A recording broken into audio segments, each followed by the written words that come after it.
Kasatreskrim Polres Solok Selatan Ajun Komisaris Rianto Ulil Ansar tewas ditembak oleh Kepala Bagian Operasional Ajun Komisaris Dadang Iskandar Jumat 22 November 2024 dini hari.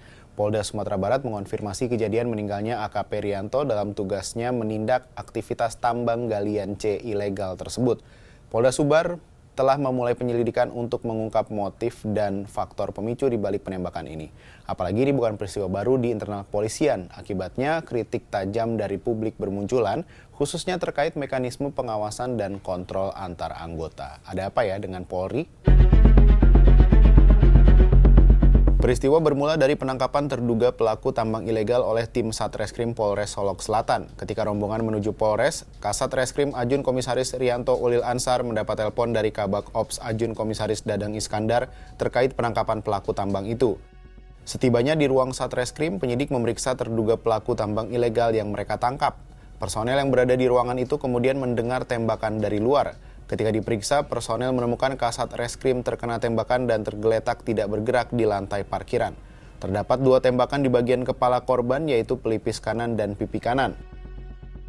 Sementara itu, personel di lokasi juga melihat mobil dinas yang dikendarai Kabak Ops meninggalkan lokasi kejadian. Kabak Ops diduga menembak Kepala Satreskrim dengan senjata api pendek jenis pistol HS 260139. Saat kejadian, hanya korban dan pelaku yang berada di lokasi. Adapun motif pelaku diduga tidak senang dengan penangkapan pelaku tambang galian C yang dilakukan oleh tim Satreskrim Polres Solok Selatan. Pelaku penembakan AKP Dadang sudah ditangkap dan menjalani pemeriksaan di Polda Sumbar. Namun ada yang janggal dari penangkapan awal Dadang. Ia tidak diborgol saat diperiksa.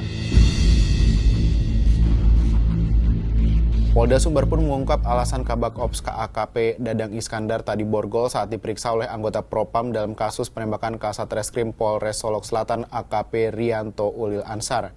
Kabid Humas Polda Sumbar Kombes Dwi Sulistiawan mengatakan hal itu sebagai bagian dari trik pemeriksaan. Ini untuk mempermudah Dadang diinterogasi. Dwi menyebut ada banyak trik dalam pemeriksaan, salah satunya dengan cara seakan-akan membuat pelaku nyaman sehingga dia mau memberi keterangan. Kasus ini nampaknya menambah panjang deretan kasus polisi tembak polisi yang terjadi beberapa tahun belakangan. Insiden penembakan antar aparat penegak hukum dengan penyalahgunaan senjata ini sebelumnya sudah terjadi dengan motif berbeda-beda. Publik tentu belum lupa kasus tewasnya Nofriansyah Yosua Huta Barat atau Brigadir J yang ditembak rekannya sendiri Richard Eliezer alias Baradae pada 2022 lalu. Terungkap Baradae menembak atas perintah atasannya Ferdy Sambo. Kasus ini pun berakhir dengan vonis penjara seumur hidup bagi Ferdy Sambo. Pada 2021, oknum polisi anggota Polsek Wanasaba, Lombok Timur menembak rekannya hingga tewas karena persoalan asmara. Peristiwa penembakan juga terjadi di Polsek Cimanggis yang menewaskan Bribka RE pada 2019.